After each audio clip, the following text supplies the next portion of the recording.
Dito sa Papa Dudut Stories, ikaw ay hindi nag-iisa.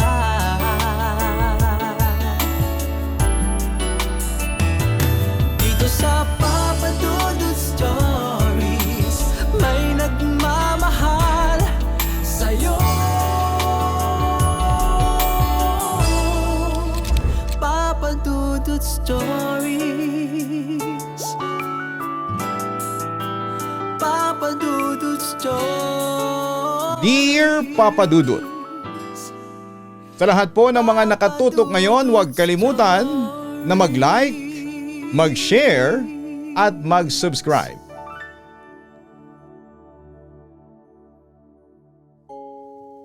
Dear Papa Dudut, matagal ko na ring binabalak na sumulat sa inyo kaya lang ay laging nauuwi sa pag-aalinlangan.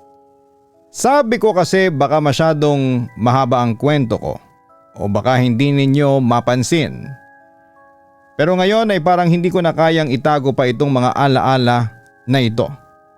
Gusto ko lamang gumaan ang pakiramdam ko at maibahagi ang isang bahagi ng buhay ko na hindi ko makakalimutan. Tawagin niyo na lamang po ako sa pangalang Winona. Sa ngayon po Papa Dudut ay masasabi kong nakakaahon na rin ako sa buhay. Manager na ako sa isang sikat na fast food chain. Maayos na ang sahod, nakakatulong na ako sa pamilya. At kahit papaano ay nabibili ko na ang mga gusto ko nang hindi nag-aalala kung may kakainin pa ba ako bukas. Matagal na po akong taga-pakinig ninyo Papa Dudut. Kung tatanungin ninyo ako kung saan ko kayo unang narinig ay hindi ko makakalimutan yon. Noong mga panahong hirap na hirap ako sa buhay at naglalakad lamang ako pauwi galing sa school para makatipid sa pamasahe ay may nadaanan akong isang maliit na sari-sari store. Laging naka-loudspeaker ang radyo nila doon at ang boses ninyo ang naririnig ko. Doon ko na-discover na meron ding palang channel kayo online kung saan ay pwedeng pakinggan ang mga kwentong gaya nito. Mula noon, kayo na ang palaging pinakikinggan ko. Magsisimula ang kwento ko ilang taon na ang nakakalipas. Noon ang buhay ko ay umiikot lamang sa dalawang bagay. Ang eskwelahan at ang trabaho. Maaga pa lamang bago pa man tumilaok ang mga manok. At bago pa sumikat ang araw ay gising na ako. Habang ang ibang mga kaedad ko ay masarap pa ang tulog sa ilalim ng makapal na kumot. Ako naman ay naghahanda na ng aking mga gamit. Kailangan kong ihanda ang aking uniforme sa eskwela at yung isa pang uniforme para naman sa trabaho ko. Sanay na ako sa ganitong klase ng pagod Papa Dudut. Bata pa lang kasi ako ay kailangan ko ng tumulong sa mga magulang ko sa pagsasaka sa probinsya kaya hindi na bago sa akin ang mabigat na trabaho. Ang almusal ko tuwing umaga madalas ay kape lamang at isang piraso ng tinapay. Habang humihigop ako ng mainit na kape, ang isang kamay ko ay may hawak na reviewer para sa mga exams ko. Kahit kulang ako sa tulog, laging positibo ang pananaw ko. Sinasabi ko sa sarili ko na konting tiis na lang Winona. Makakatapos ka rin at mabibigyan mo din ng magandang buhay ang pamilya mo. Sa aming maliit na inuupahang bahay noon, makikita sa dingding ang mga litrato ng pamilya ko. Yon ang nagsisilbing gasolina ko sa pang-araw-araw. Kapag tinitingnan ko ang mga ngiti ni nanay at ng mga kapatid ko. Parang nawawala lahat ng antok at sakit ng katawan ko. Ako ang inaasahan nila at alam kong ako ang mag-aangat sa kanila sa hirap. Kaya bawal akong mapagod. Marami na akong pinasukang trabaho noon para lamang may pambayad sa tuition. Naranasan ko nang magtinda sa palengke ng mga gulay. Sa madaling araw, naging service crew din ako sa iba't ibang fast food chains at kung ano-ano pang racket na pwedeng pasukan. Bawat sahod ko ay hinahati ko yon ng pino. Isang bahagi para sa tuition at yung matitira ay ipapadala ko sa probinsya para may pambili ng bigas ang mga kapatid ko. Isang beses naging promo girl din ako sa isang mall.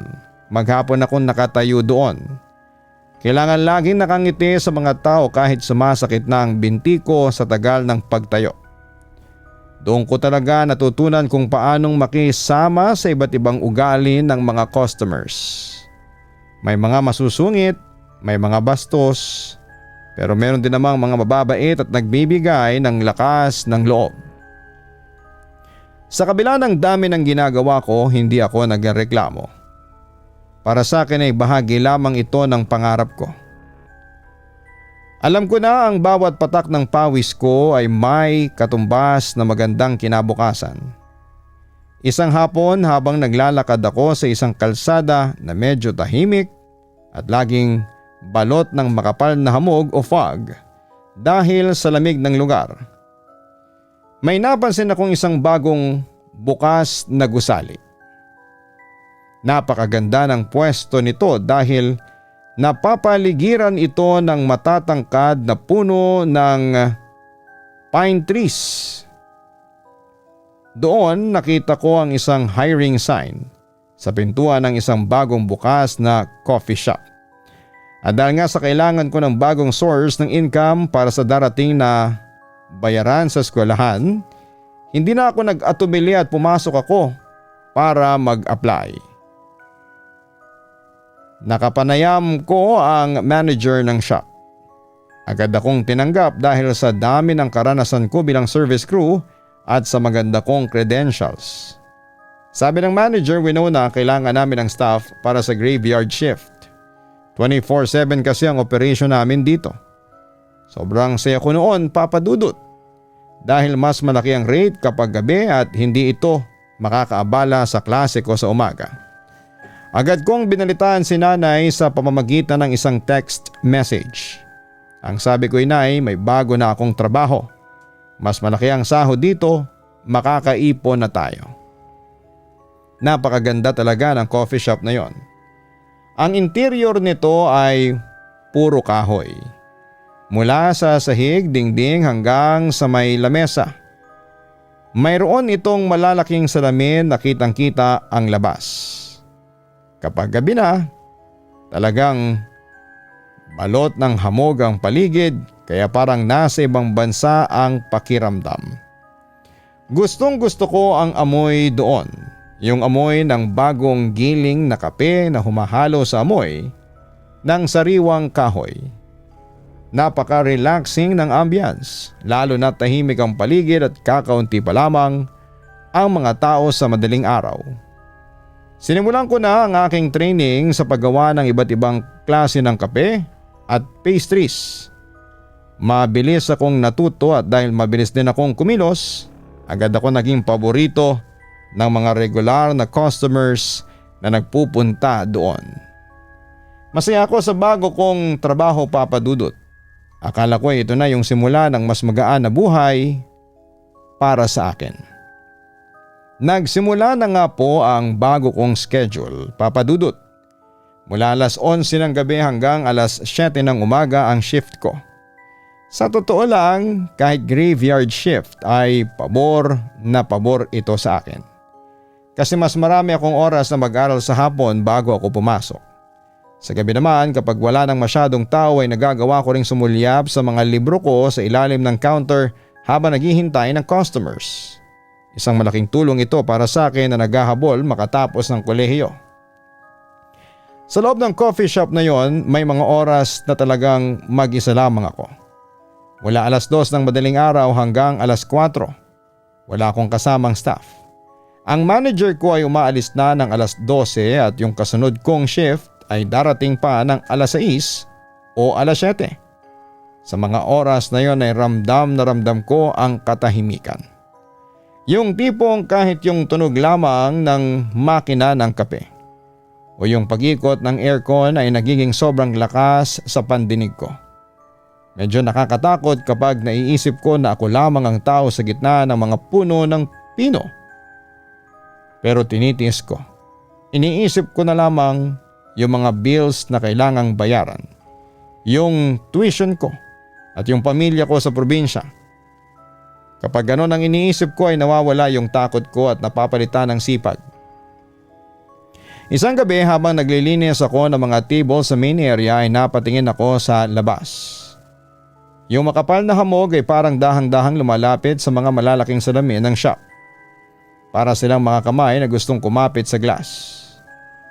Sa sobrang kapal ng hamog ay hindi mo na makita yung mga puno sa labas. Pakaramdam ko talaga ay ako na lamang ang gising sa buong mundo sa mga oras na yon. Ang dilim sa labas tapos sa loob naman ang liwanag at ang bango ng kape. Pero kahit gaano katingkad ang ilaw sa loob ay hindi ko pa rin maalis yung pakiramdam na parang may nagmamasid sa akin mula sa labas ng salamin.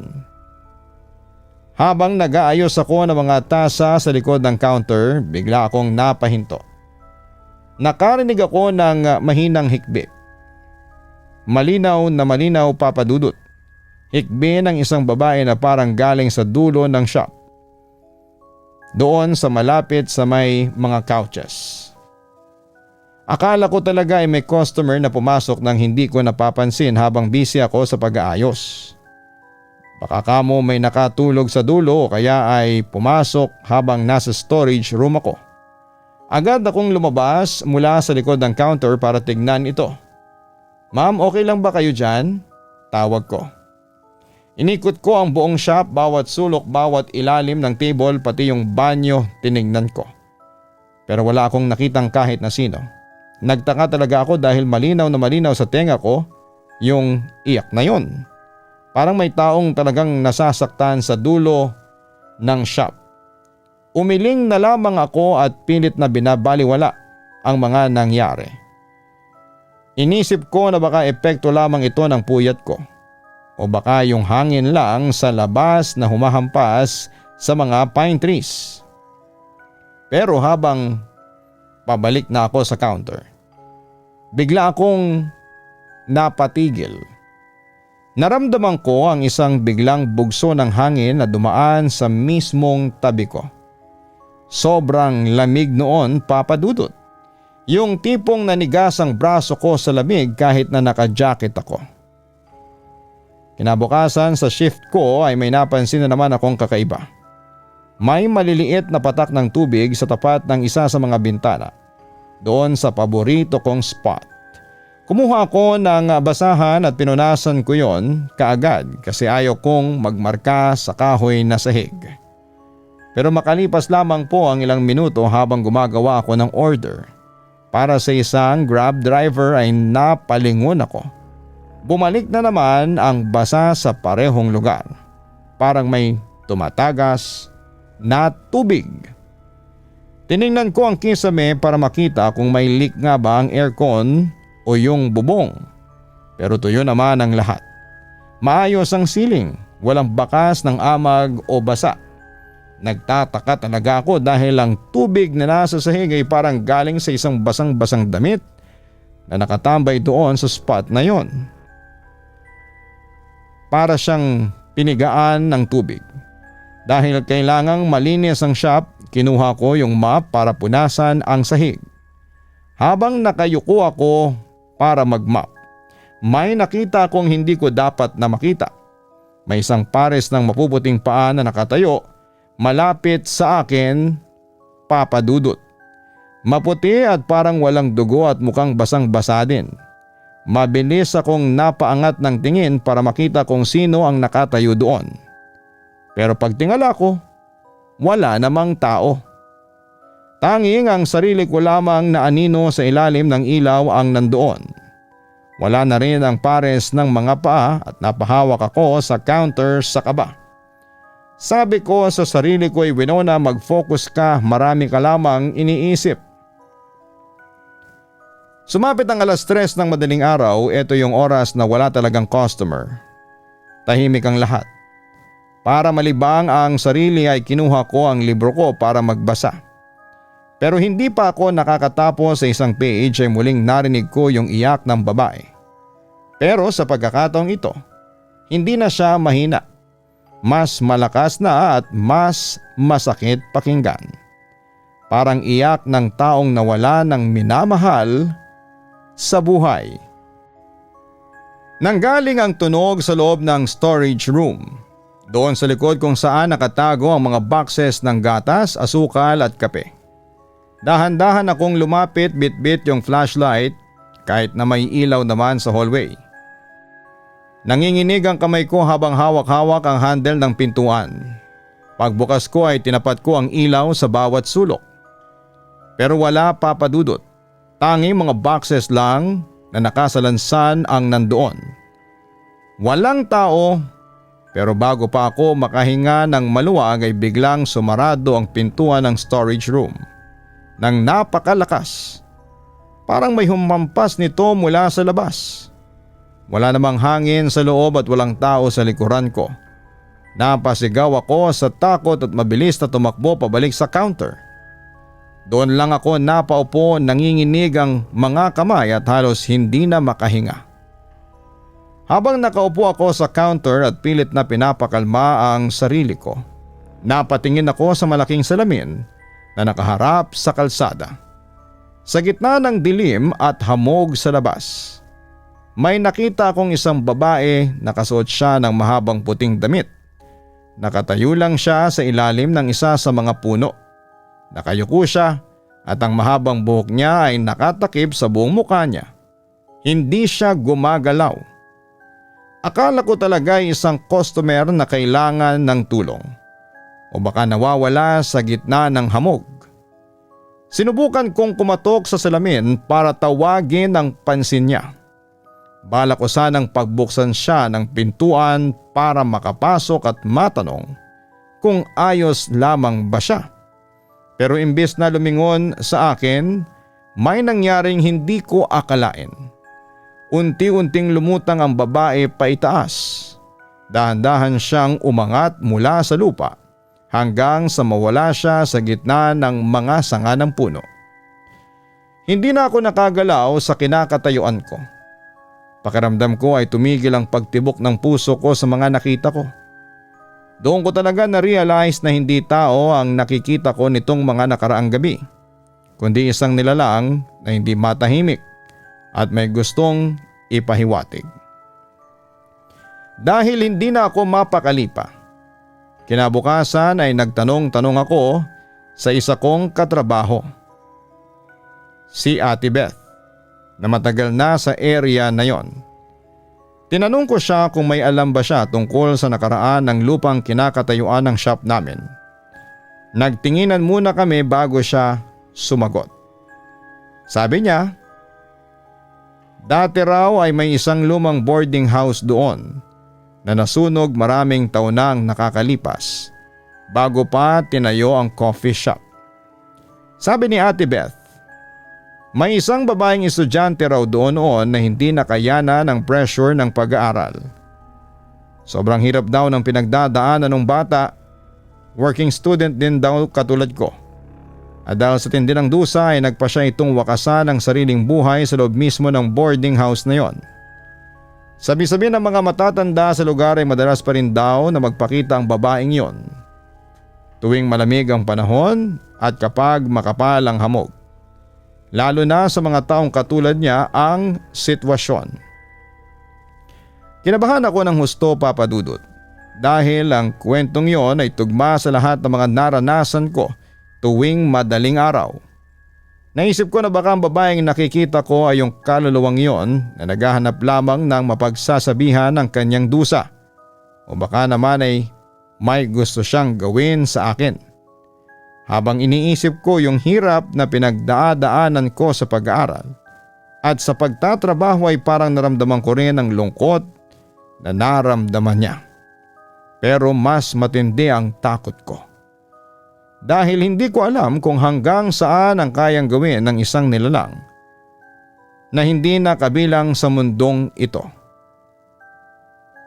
Isang gabi bandang 2:00 na yata ng madaling araw, pumasok ako sa CR ng mga customer para mag-check kung kailangan na nga bang mag-refill ng tissue o mag-mop ng sahig. Habang binubuksan ko yung pintuan ay bigla akong napahinto sa tapat mismo ng cubicle. May nakita kong isang anit ng lubid na nakasabit sa itaas ng pintuan. Yung parang gagamitin sa pagbibigti. Nakabuhol ito ng maigi at nakalaylay pababa. Sa tindi ng kaba ko ay hindi na ako nakapasok sa loob at mabilis akong lumabas ng CR at halos madapa ako sa pagtakbo. Para puntahan si Kuya Ben, yung security guard na naka-duty sa labas ng building. Kuya Ben! Kuya Ben! Tulong po, may nakasabit na lubid sa loob ng CR. Sigaw ko sa kanya habang hinihingal. Mukhang nagulat siya kaya agad siyang sumunod sa akin papasok sa shop. Pero papadudot laking gulat ko nang pagbukas namin ng pinto ng CR ay wala na yung lubid. Malinis ang buong lugar.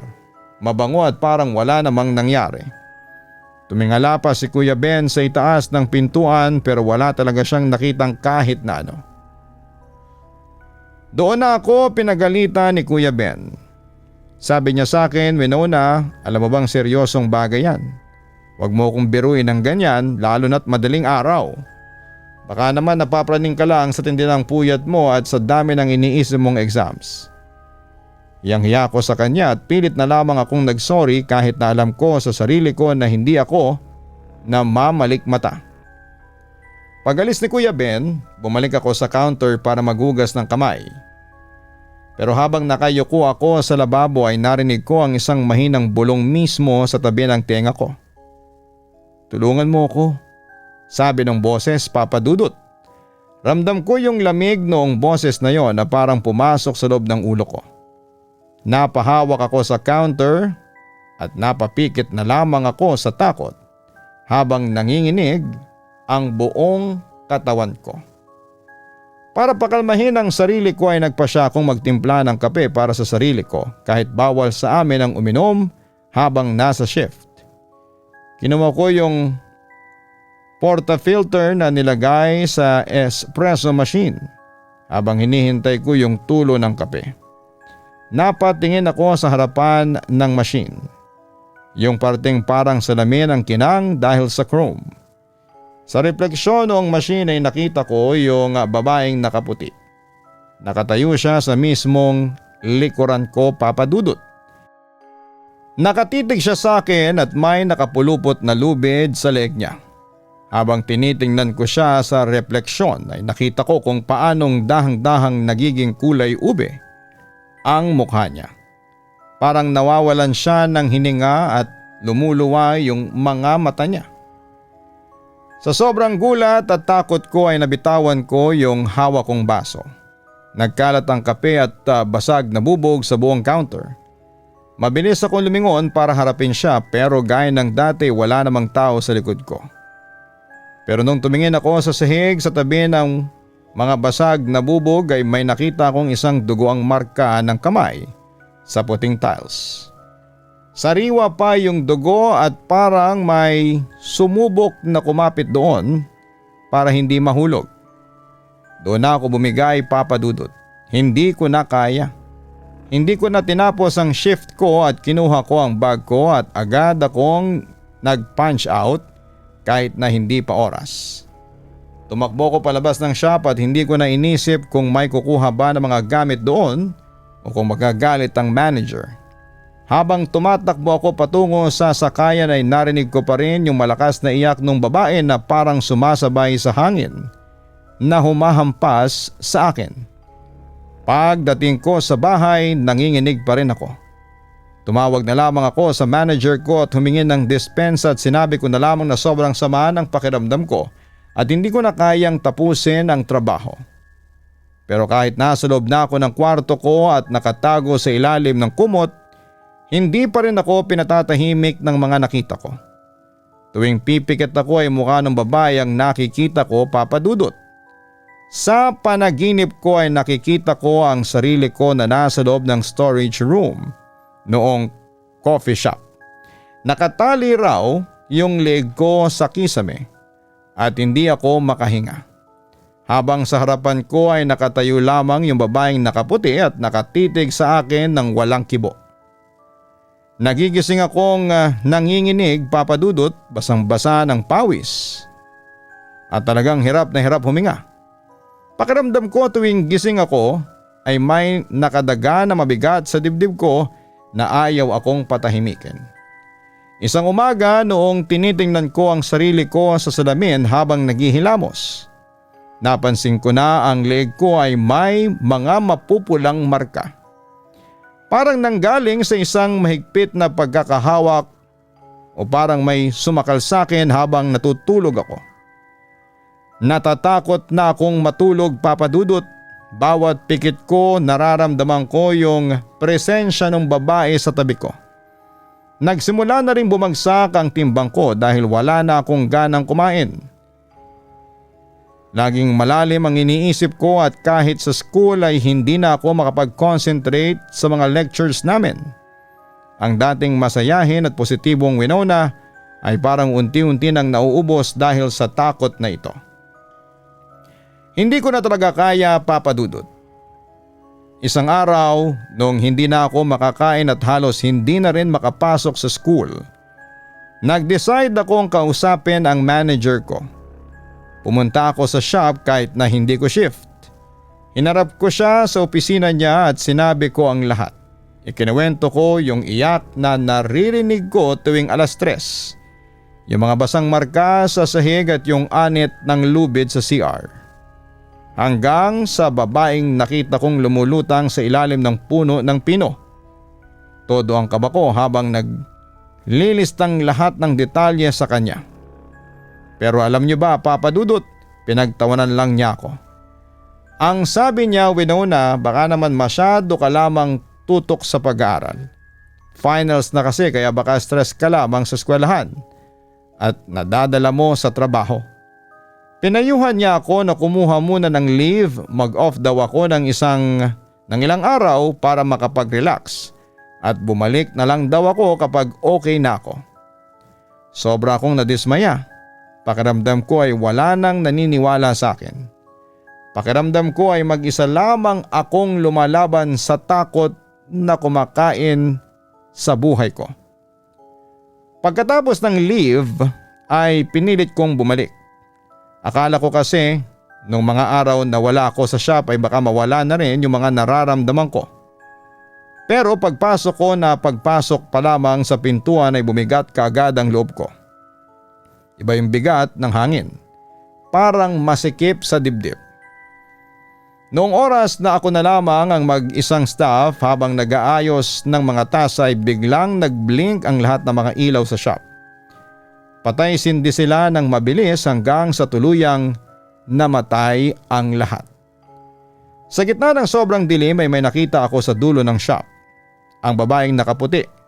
Dahan-dahan siyang naglalakad patungo sa akin mula sa dilim. At ang nakakakilabot, Papa Dudut, bitbit niya sa isang kamay yung mahabang lubid.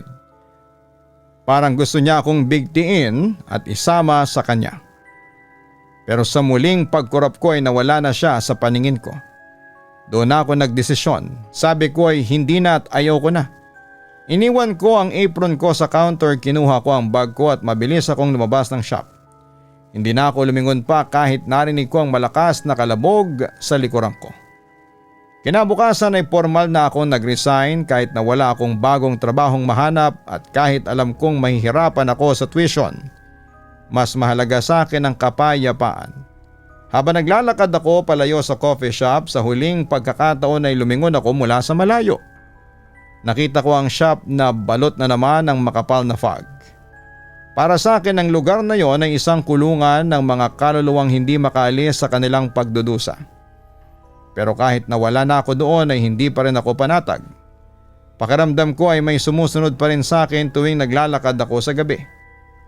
Isang hapon habang nasa loob ako ng classroom at nakikinig sa lecture, napatingin ako sa bintana. Muntik na akong mapasigaw ang babaeng nakaputi nakatayo sa labas sa may tapat ng bintana ng second floor. Nakatitig siya sa akin ng diretsyo. Ang mga luha niya, Papa Dudut, kulay itim na dumadaloy sa maputla niyang mukha. Napasigaw ako sa gitna ng klase kaya lahat ng mga kaklase ko ay nagulat at tumingin sa akin. Nung ituro ko ang bintana ay wala silang nakita kundi ang mga puno sa labas. Nagsimulang lumayo ang mga kaibigan ko at iniisip nila na baka nababaliw na ako o nawawala na sa sarili. Naging mapag-isa ako at laging nakayuko kapag naglalakad para lang hindi ko makita ang mga bagay na ayaw kong makita. Dahil hindi ko na talaga kaya ay naghanap ako ng tulong sa labas ng medisina. Ikinuha ako ng pinsan ko ng impormasyon tungkol sa isang sikat na faith healer sa aming bayan. Nung una ay nag-aalinlangan ako dahil hindi naman ako naniniwala sa mga ganung bagay. Pero sa desperasyon kong makabalik sa normal kong buhay, pumayag na rin ako at sumama. Habang papunta kami sa bahay noong faith healer, lalong lumalakas ang kaba ko. Parang ayaw akong paalisin ng babaeng nakaputi. Pakiramdam ko ay may pumipigil sa gulong ng sasakyan namin para hindi umikot ng maayos. Napakalayo noong bahay noong faith healer, napapaligiran ng mga halamang gamot at mga bulaklak. Pagpasok pa lang namin ay tumayo kaagad ang balahibo ko. Isang matandang babae ang sumalubong sa amin. May dalang mga tuyong dahon at isang mangkok ng tubig. Tinignan niya ako ng diretsyo sa mata at ang unang sinabi niya sa akin ay matagal ka na niyang hinahawakan, anak. Pinaupo niya ako sa gitna ng kwarto at pinalibutan ng mga puting kandila. Sinimulan niya ang pagdarasal sa isang lengguwahe na hindi ko maintindihan. Habang nagaganap ang ritual ay bigla ko narinig ang malakas na iyak ng babaeng nakaputi sa loob mismo ng kwarto. Ang mga kandila ay biglang namatay at naging napakalamig ng paligid. Naramdaman ko na parang may humihila sa buhok ko at may sumasakal sa leeg ko. Pero hindi tumigil yung matanda sa pagdarasal hanggang sa binuhusan niya ako ng tubig na may kasamang mga dasal. Isang matinis na sigaw ang narinig sa buong bahay bago biglang naging tahimik ang lahat. At sa isang iglap, yung bigat na nararamdaman sa balikat ko at dibdib ko sa loob ng mahabang panahon ay bigla na lang nawala. Sinabi ng faith healer na ang babaeng nakikita ko ay isang ligaw na kaluluwa na humahanap ng kakampi. Dahil daw sa pagiging mabait at bukas ng kalooban ko, doon siya kumapit. Gusto lang daw noong kaluluwa na may makaramdam ng dusa niya, kaya siya umiiyak. Pero ang enerhiya niya ay masyadong mabigat para sa isang buhay na tao, kaya unti-unting nauubos ang lakas ko. Binigyan niya ako ng maliit na bag na may mga asin at tina para proteksyon at sinabihan akong huwag nang babalik sa lugar na yon. Lumipas nga ang ilang araw at unti-unti nang bumalik ang kulay sa mukha ko. Nakakatulog na ako ng mahimbing. Wala na yung mga bangungot at nagsimula na akong kumain ng maayos at bumalik ang sigla ko sa pag-aaral. Ang mga kaibigan ko ay unti-unti na ring lumalapit muli noong makita nilang okay na ako. Pakiramdam ko ay nabigyan ako ng pangalawang pagkakataon. Ang mga marka sa leeg ko ay dahan-dahan nang naglaho. Nakahanap din ako ng bagong trabaho bilang tutor sa mga bata tuwing hapon. Malayo ito sa ambience ng coffee shop. Dito ay puno ng tawanan at kagalakan. Masaya ako dahil hindi ko na kailangang mag-graveyard shift. Ang mga magulang ko ay natutuwa ring makita akong muling masaya. Natutunan ko na talagang magpahalaga sa sariling kalusugan at kapayapaan ng isipan.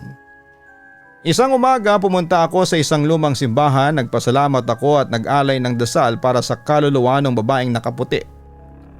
Kahit na tinakot niya ako ay nakaramdam pa rin ako ng awa para sa dusa na pinagdadaanan niya noon sa boarding house.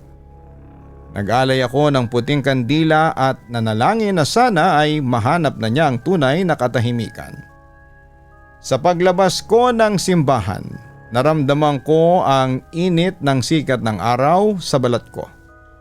Wala nang hamog, wala nang iyak at tanging kapayapaan na lamang ang naiwan sa puso ko.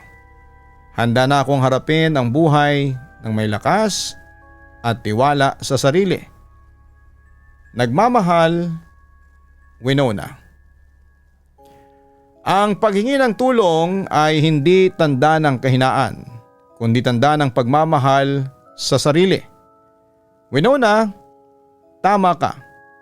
Tama ang ginawa mo na piliin ang iyong katahimikan kesa sa pera o trabaho. Ang buhay ay puno ng misteryo, pero sa huli ang liwanag, ang pananalig pa rin ang magliligtas sa atin. Sa kaluluwang ligaw na iyong nakasalamuha, ang pag-aalay mo ng dasal ay isang dakilang gawa. Pinatunayan mo na kahit na dumadaang ka sa dilim ay nananatiling busilak ang iyong puso. Manatili kang matatag, Winona, dahil ang tunay na tagumpay ay ang pagkakaroon ng payapang kaisipan at pusong puno ng pag-asa.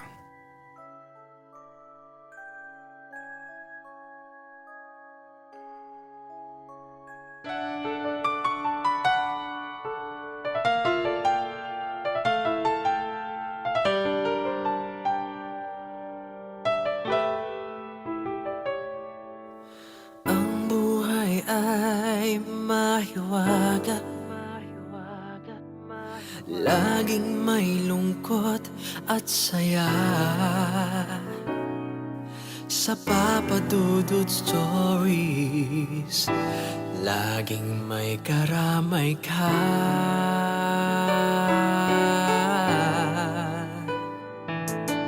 Mga problemang kaibigan, dito ay pakikinggan ka. Sa Papa Dudut Stories, kami ay iyong kasama. Dito sa Papa Dudut Stories, ikaw ay hindi nag-iisa.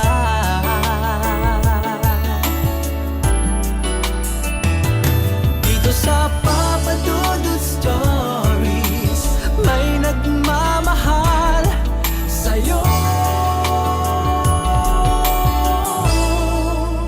Papa Dudut Stories, Papa Dudut Stories,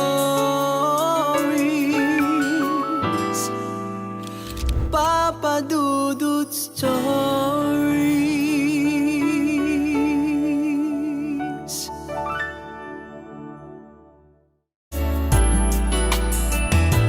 Dito sa Papa Dudut Stories, may nagmamahal sa'yo.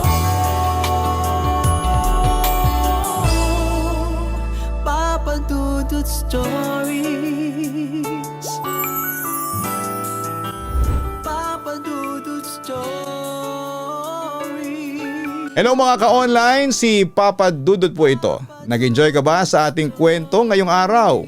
Huwag kalimutan na i-share, mag-like at mag-subscribe. Maraming salamat po.